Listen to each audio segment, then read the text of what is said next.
Morning students, welcome to science class. Science में पढ़ रहे थे चैप्टर पर रासायनिक अभिक्रियाएं एवं समीकरण।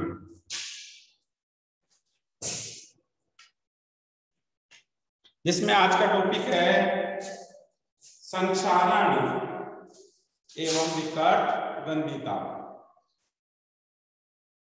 संक्षारण एवं विकट गंधिता। तो देखो पहला टॉपिक ये है संक्षारण।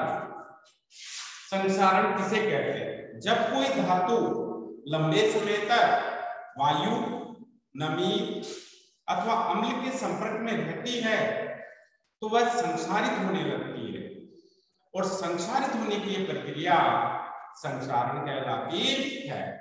भाई जब धातु लंबे समय तक वायु, नमी अथवा अम्ल के संपर्क में रहती है तो वह संक्षारित का अर्थ नष्ट होने लगती है, और धातु के नष्ट होने की यह प्रक्रिया संक्षारण कहलाती है। अब देखो संक्षारण जैसे लोहे की वस्तुओं पर जंग का लगना, लोहे की वस्तुओं पर जंग का लगना, चांदी पर काली परत का आना, तांबे पर हरी परत का आना, ये संक्षारण है। संक्षारण से जो है कार के ढांचे, पुल, लोहे से बनी वस्तुएं, जहाज आदि जो है नष्ट होने लगते हैं। तो संक्षारण से जो नुकसान होता है वो क्या होता है? कार के ढांचों को, लोहे से बने पुल, धातु से बनी अन्य सामग्री को जो है बहुत अधिक क्षति पहुंचती है। और लोहे का संक्षारण जो एक गंभीर समस्या है।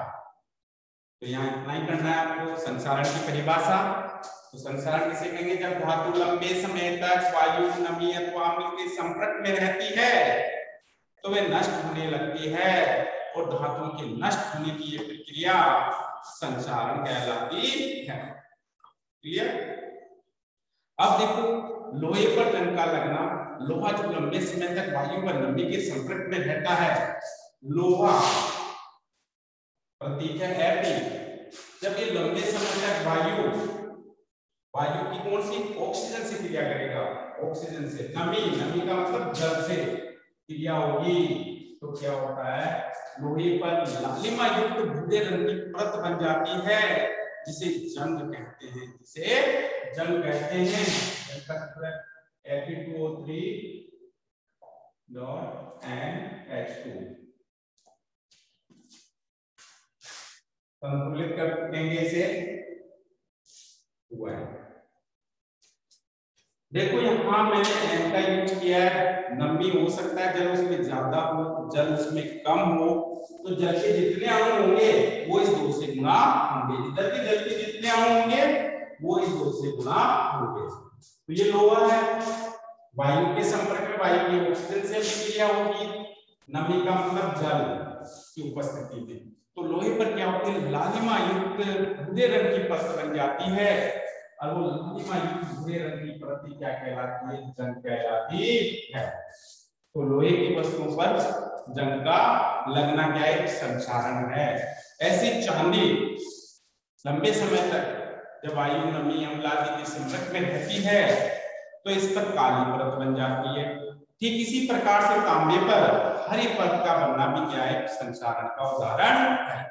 संक्षारण एक गंभीर समस्या है, और सर्वाधिक समस्या जो है लोहे के मामले में, क्योंकि अधिकांश ढांचे बनाने में जो है लोहे का यूज किया जाता है। जैसे कार का ढांचा है, लोहे का यूज किया जाता है। बड़े बड़े पुल बनाए जाते हैं, लोहे का यूज किया जाता है। भवन निर्माण किया जाता है, लोहे का यूज किया जाता है। तो लोहे का संक्षारण एक गंभीर समस्या है। क्लियर? अब देखो नेक्स्ट है विकट गंधिता। तो देखो जब तेल व वसायुक्त खाद्य पदार्थ लंबे समय तक वायु के संपर्क में रहते हैं तो उनका उपचयन हो जाता है। उनका क्या होता है? उपचयन हो जाता है, यानी कि वायु की ऑक्सीजन से वो अभिक्रिया कर देते हैं, और उपचयन से उनके स्वाद और गंध जो हैं वो बदल जाते हैं। इसे विकट गंधिता कहते हैं। तेल व वसायुक्त खाद्य पदार्थ जब लंबे समय तक वायु के संपर्क में रहते हैं तो उनका उपचयन हो जाता है, जिससे उनके स्वाद और गंध बदल जाते हैं। इसे विकट गंधिता कहते हैं। यानी कि विकट गंधी पदार्थ, खाद्य पदार्थ जो होते हैं वो खाने योग्य नहीं होते हैं, वो खाने योग्य नहीं होते। तो देखो, तेल व वसायुक्त खाद्य पदार्थों का उपचयन कैसे रोका जा सकता है? तो देखो, तेल और वसायुक्त खाद्य पदार्थों के उपचयन को रोकने के लिए निम्न उपाय किए जा सकते हैं। नंबर 1, प्रतिओक्षीकारक पदार्थों का उपयोग।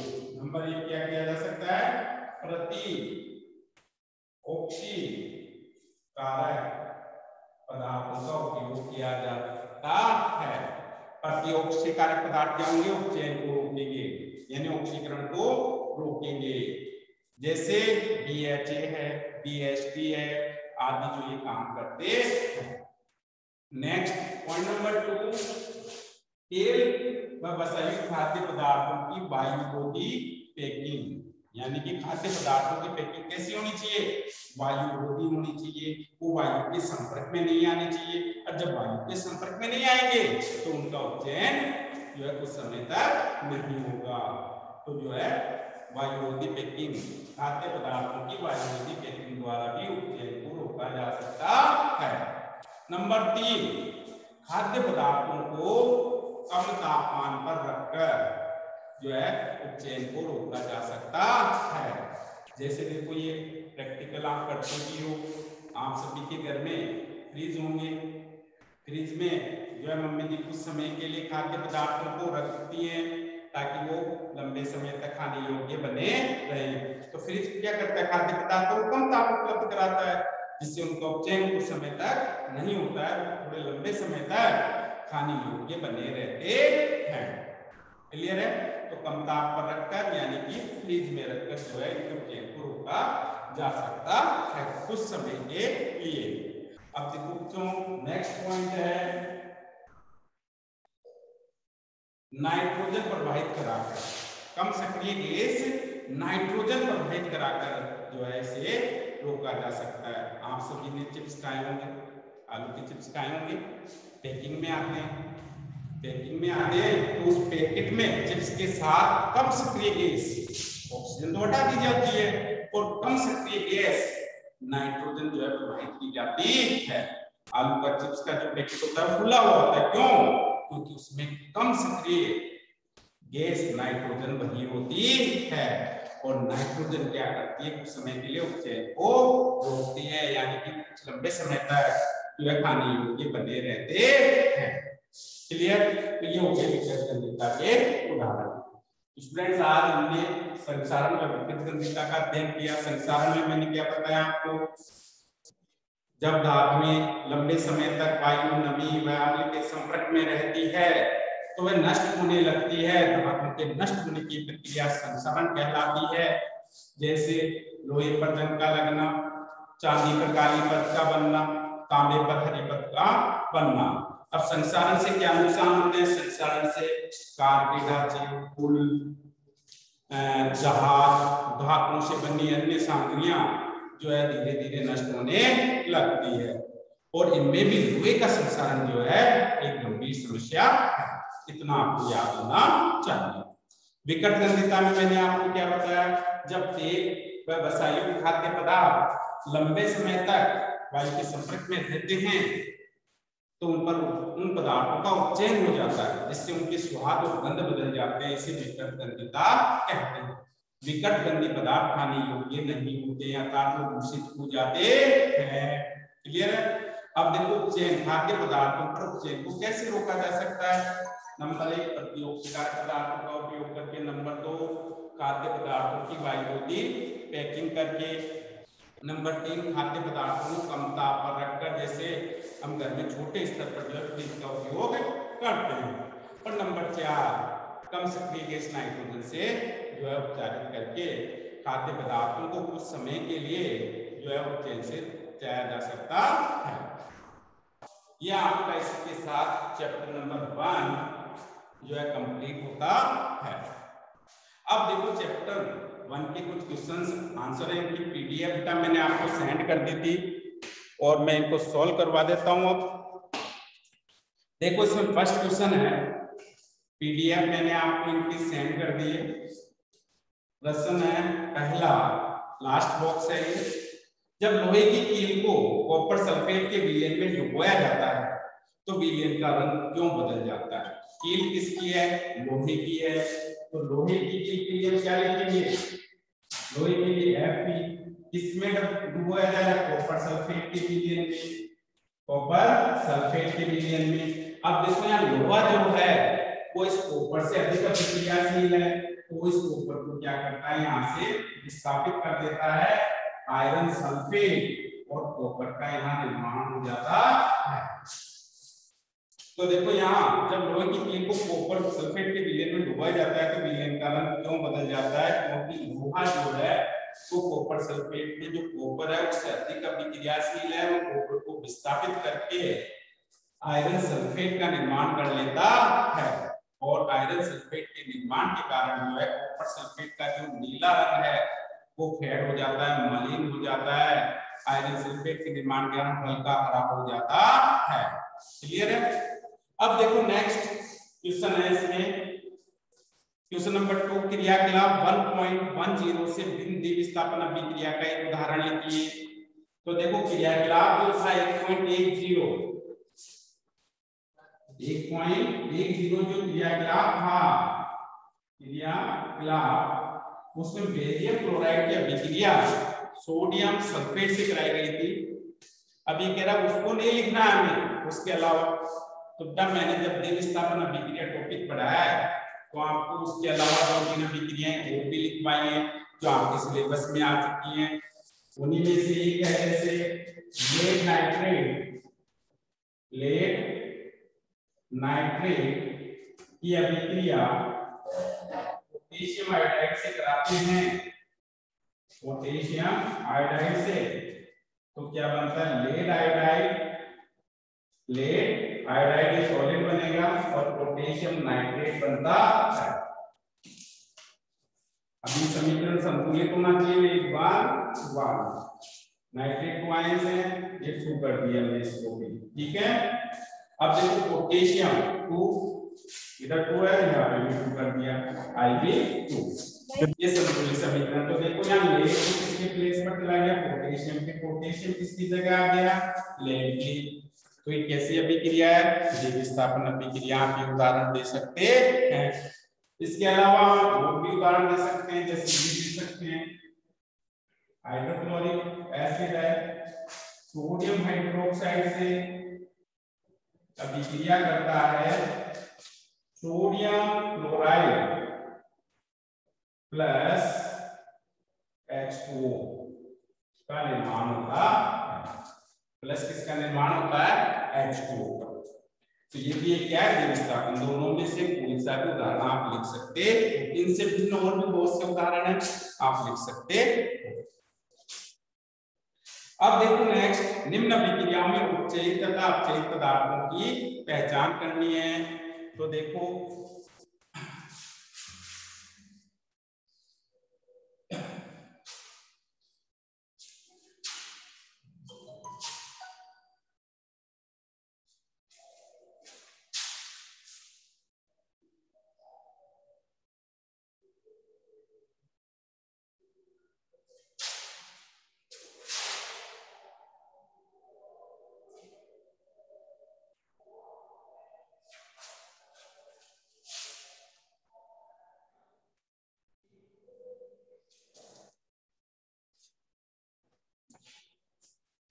हाँ, क्वेश्चन नंबर 3 है, निम्न अभिक्रियाओं में उपचयित और अपचयित पदार्थों की पहचान कीजिए। इसमें फर्स्ट है सोडियम सॉलिड है ये, ठीक है। सोडियम ऑक्सीजन से अभिक्रिया करता है और सोडियम ऑक्साइड की यहाँ पर पोजीशन होती वैसे तो बेटा ये उदाहरण मैं आपको कल उपचयन अपचयन अभिक्रियाओं में बता चुका हूँ, फिर से मैं बता रहा हूँ। उपचयित और अपचयित पदार्थ निकालने के लिए हमें पता होना चाहिए किस पदार्थ का तो उपचयन हुआ है और किस पदार्थ का अपचयन हुआ है। तो देखो सबसे पहले सोडियम ऑक्साइड को देखो, यहाँ एरो साइन बनाया मैंने सोडियम से सोडियम ऑक्साइड का, ठीक है।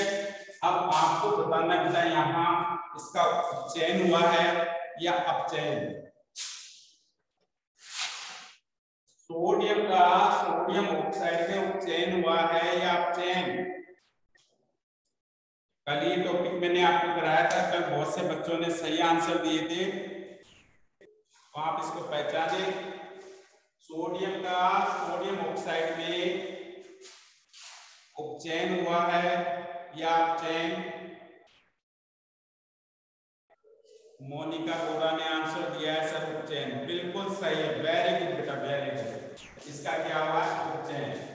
साफ दिखाई दे रहा है, देखो सोडियम है, यहाँ ऑक्सीजन की वृद्धि हो गई, तो पदार्थ में ऑक्सीजन की वृद्धि होती है ना जिन अभिक्रियाओं में, वो उपचयन अभिक्रियाएं कहलाती है। बिल्कुल सही आंसर है, इसका क्या हो रहा है उपचयन। क्लियर है। अब देखो मैंने आपको बताया था बेटा, जिस राहुल सैनी ने भी उपचयन आंसर दिया, वेरी गुड। अब देखो जिस पदार्थ का उपचयन होता है वो उपचयित कहलाता है। वो क्या कहलाता है उपचयित। इसमें पूछा है उपचयित कौन सा है, तो आप बता सकते हो उपचयित पदार्थ कौन सा है। जिसका उपचयन होता है वो उपचयित।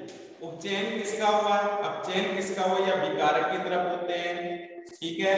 तो यहाँ देखो सोडियम से सोडियम ऑक्साइड बना है, यानी कि सोडियम का उपचयन हुआ है, तो यहाँ उपचयित क्या है सोडियम। उपचयित क्या है सोडियम है। क्लियर।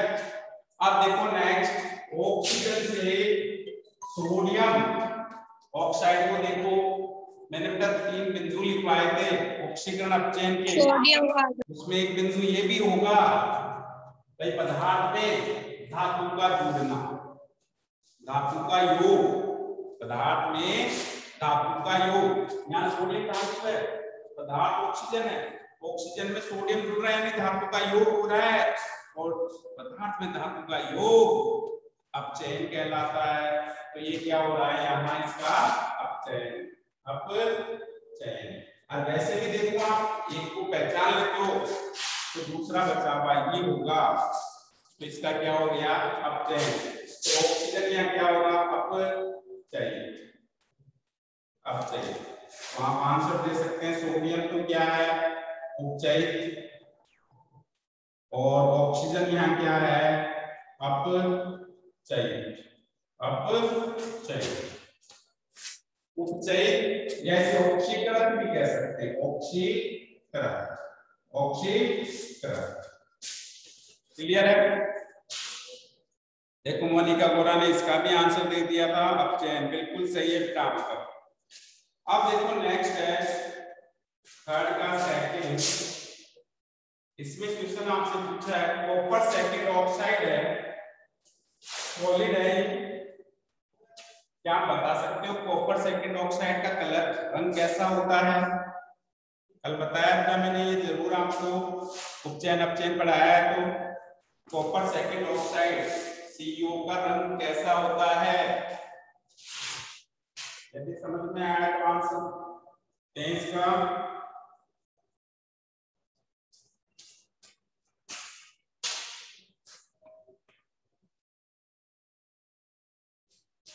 ये इक्वेशन आपको क्वेश्चन में दी है, ब्लैक, बिल्कुल सही है। किसने दिया, मोनिका बोरा ने आंसर दिया, ब्लैक होता है, बिल्कुल सही है बेटा। कॉपर सेकंड ऑक्साइड ब्लैक यानी काला होता है, सही है।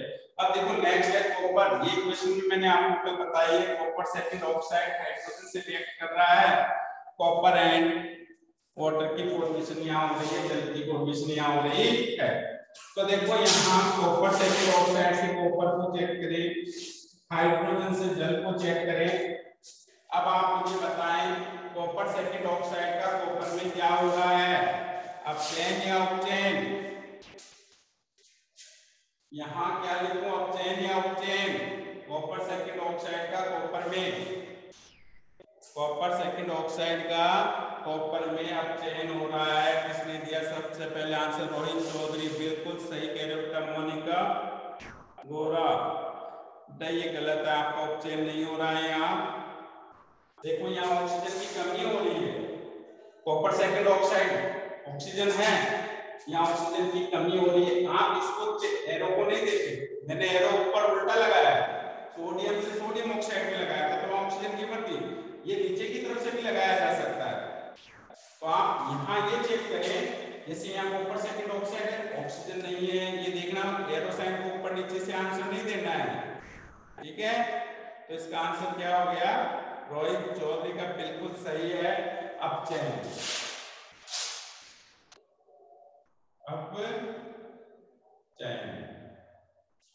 अब देखो यहाँ हाइड्रोजन से जल बन रहा है, हाइड्रोजन H2 है, जल का जो सूत्र है वो क्या है? H2O है। तो यहाँ ऑक्सीजन बढ़ रही है, तो इसका क्या हो रहा है? यहाँ हाइड्रोजन का जल में जो परिवर्तन हो रहा है वो क्या है? हाइड्रोजन का जल में परिवर्तन, उपचयन। क्या है? उपचयन। अब ना आपको नाम बताना है अपचयित और उपचयित। अपचयित और उपचयित, तो बताओ अपचयित तो कौन सा होगा? इन दोनों में से होंगे, अभिकारक की तरफ जो है वही होंगे। अपचयित का नाम बताओ, क्या लिखूं यहाँ? CuO होगा या H2? अपचयित जो है वो क्या है? CuO है या H2? आंसर नहीं है अभी। अपचयित का नाम बताओ। CuO, Rohit Chaudhary, very good very good. CuO क्या होगा? अपचयित, ठीक है। नाम है copper second oxide, very good very good. और उपचयित क्या होगा यहाँ पे? उपचयित का आंसर देखिए, सबसे पहले किसका आता है? राहुल सैनी, सीमा सैनी। अच्छा, पहले वाले का आंसर दिया बताइए। तो उपचयित का नाम बताओ। उपचयित H2, प्रियंका चौधरी, H2 बिल्कुल सही है। हाइड्रोजन में क्या होगी? उपचयित। क्लियर है? ये लास्ट वाला बॉक्स जो है आपका सोल्व हो चुका है। अब देखो, अभ्यास के लिए क्वेश्चन दिए हुए हैं। वैसे बुक है तो आपके पास उसमें देख लें, यदि बुक नहीं है तो मैंने PDF आपको सेंड कर दी थी, उसमें से चेक करें। अब देखो, मैं क्वेश्चन रीड कर रहा हूं। फर्स्ट क्वेश्चन है, क्वेश्चन नंबर 1 जो है,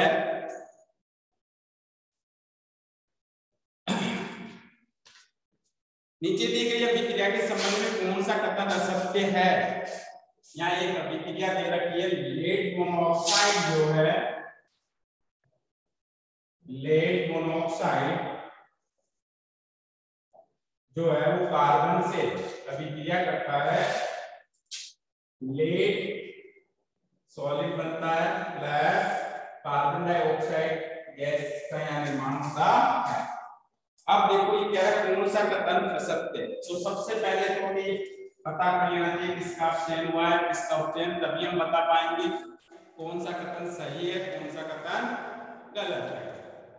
तो देखो यहाँ लेड ऑक्साइड से लेड पे ले ले, कार्बन से कार्बन डाइऑक्साइड, तो लेड मोनोऑक्साइड का लेड में क्या हो रहा है? अपचयन। क्या हो रहा है? अपचयन। कैसे पता चला?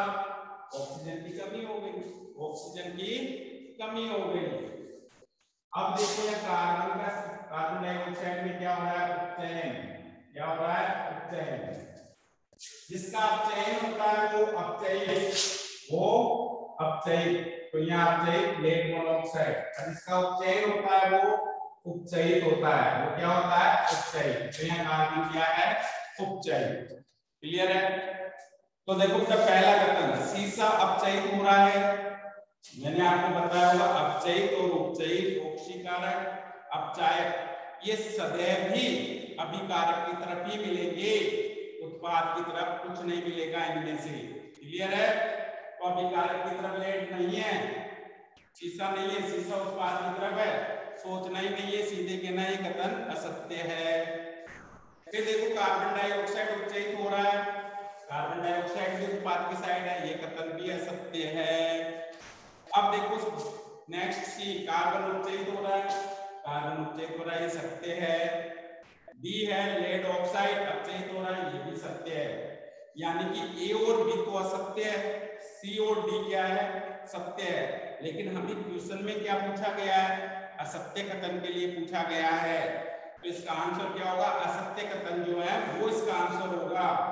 तो देखो असत्य, ए भी असत्य है, बी भी असत्य है, तो इसका आंसर फर्स्ट वाला ऑप्शन हो जाएगा जिसमें ए एवं बी लिखा है, दोनों आ जाएगा। तो इसका आंसर क्या होगा, फर्स्ट वाला ऑप्शन होगा ए और दूसरा क्या है एवं बी, ये इसका आंसर हो जाएगा। क्लियर? नेक्स्ट देखो क्या,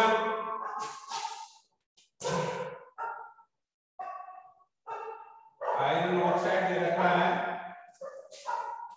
ठीक है, आयरन सेक्शन ऑक्साइड दे रखा है, थर्ड ऑक्साइड दे रखा है, एल्यूमिनियम से इसकी अभिक्रिया होती है, ठीक है, एल्यूमिनियम ऑक्साइड और आयरन का निर्माण होता है।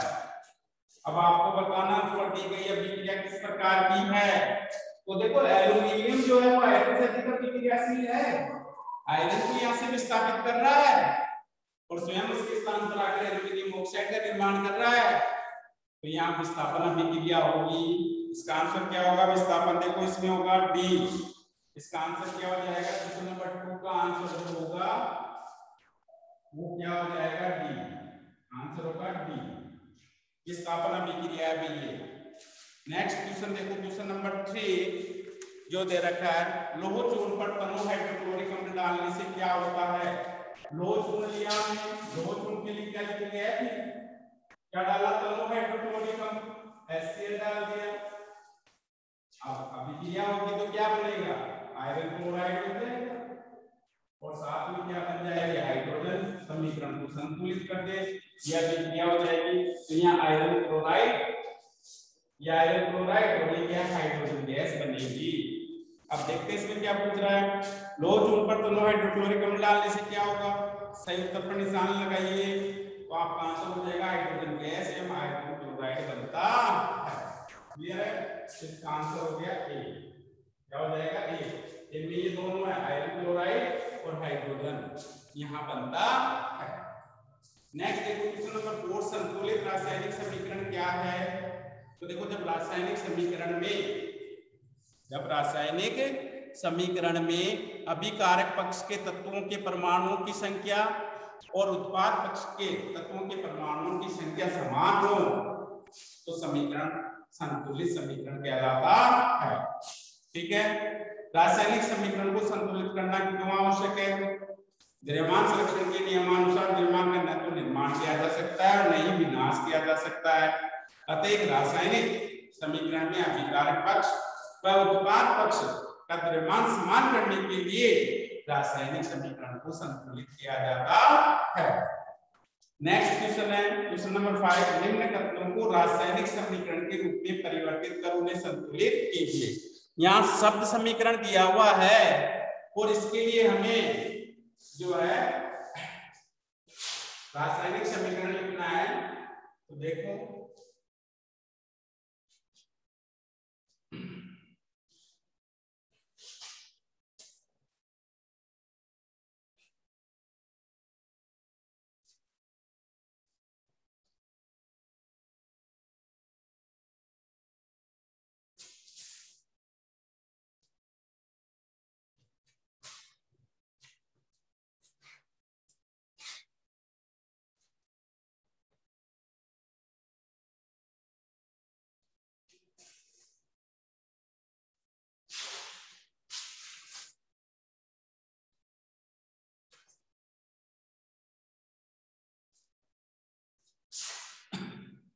क्वेश्चन नंबर 5,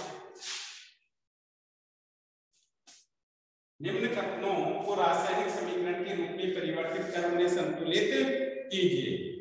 देखो इन्हें समीकरण लिखना है फिर संतुलित करना है।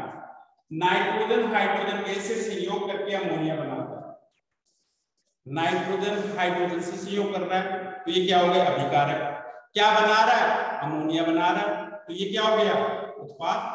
तो यहाँ पे क्या लिखेंगे, नाइट्रोजन पहला ए, नाइट्रोजन हाइड्रोजन से सहयोग करके क्या बना रहा है, अमोनिया।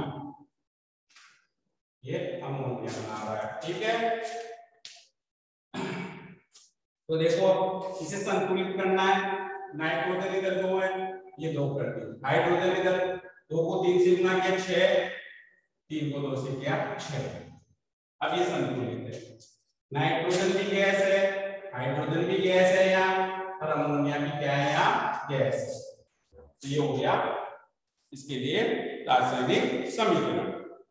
नेक्स्ट है हाइड्रोजन सल्फाइड गैस का बी। हाइड्रोजन सल्फाइड के लिए H2S लिखेंगे, वायु में दहन। देखो वायु में दहन कराते हैं, किसी भी पदार्थ का वायु में दहन कराएं, वायु में दहन कराने पर उसकी अभिक्रिया सदैव ऑक्सीजन से होती है। किससे होती है, ऑक्सीजन से, plus oxygen. Hydrogen sulphide gas का वायु में दहन करने पर क्या बनता है, जल, जल का सूत्र है H2O plus sulphur dioxide, sulphur dioxide. Hydrogen sulphide का वायु में दहन कराया, ये जल और सल्फर डाइऑक्साइड बनता है। समीकरण को हमें संतुलित करना होगा, संतुलित कर देते हैं। हाइड्रोजन 2 2, सल्फर 1 लेकिन ऑक्सीजन संतुलित नहीं है, इसको सम संख्या में ले आते हैं, ठीक है। अब हाइड्रोजन भी यहाँ करनी पड़ेगी 4, ये भी। अब देखो यहाँ ऑक्सीजन 2 और 2 को 2 से गुणा किया 4, 6 हो गए 3। तो देखो हाइड्रोजन 2 को 2 से गुणा किया 4 हो गए, यहाँ पे भी 4 है। सल्फर इधर 2, इधर भी 2, ऑक्सीजन इधर 6 2 और ये 2 को 2 से गुणा किया 4, 4 और 2 6। अब ये संतुलित समीकरण है। नेक्स्ट है सी।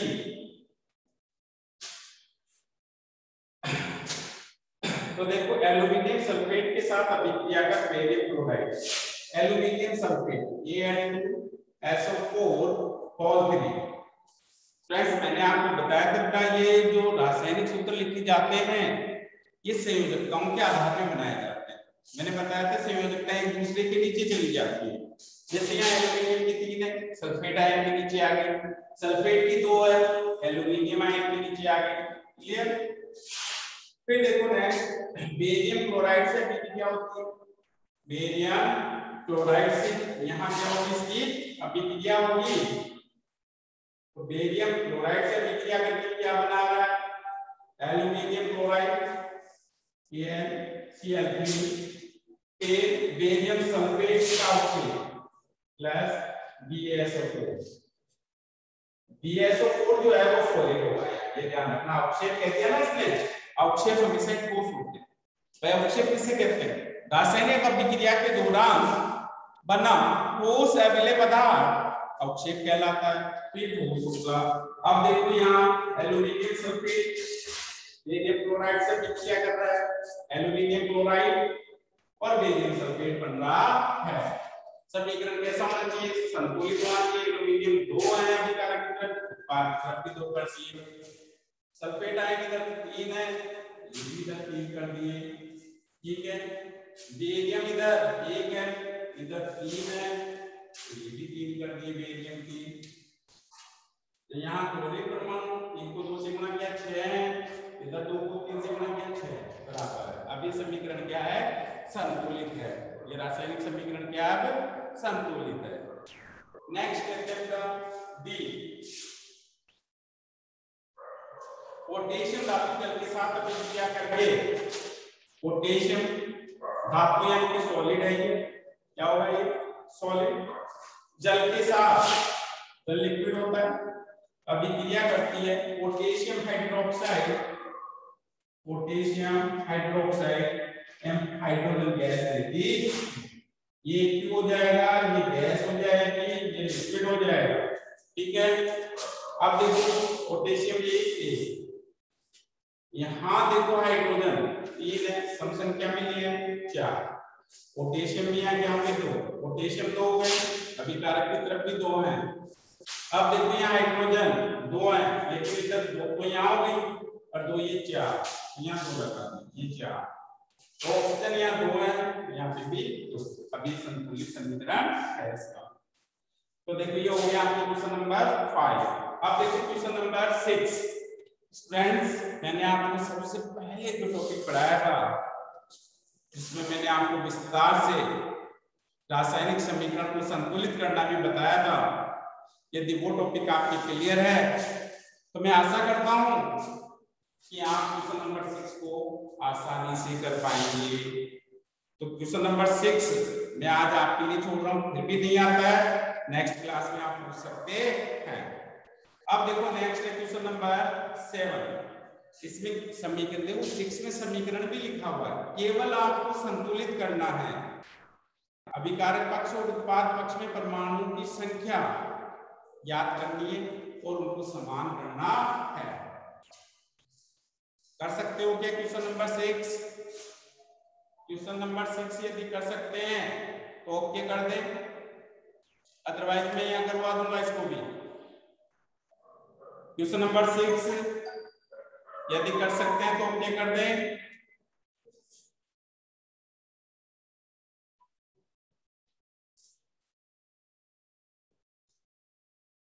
Okay okay okay yes sir, चलो ठीक है। क्वेश्चन नंबर 6 में आपके लिए छोड़ रहा हूं।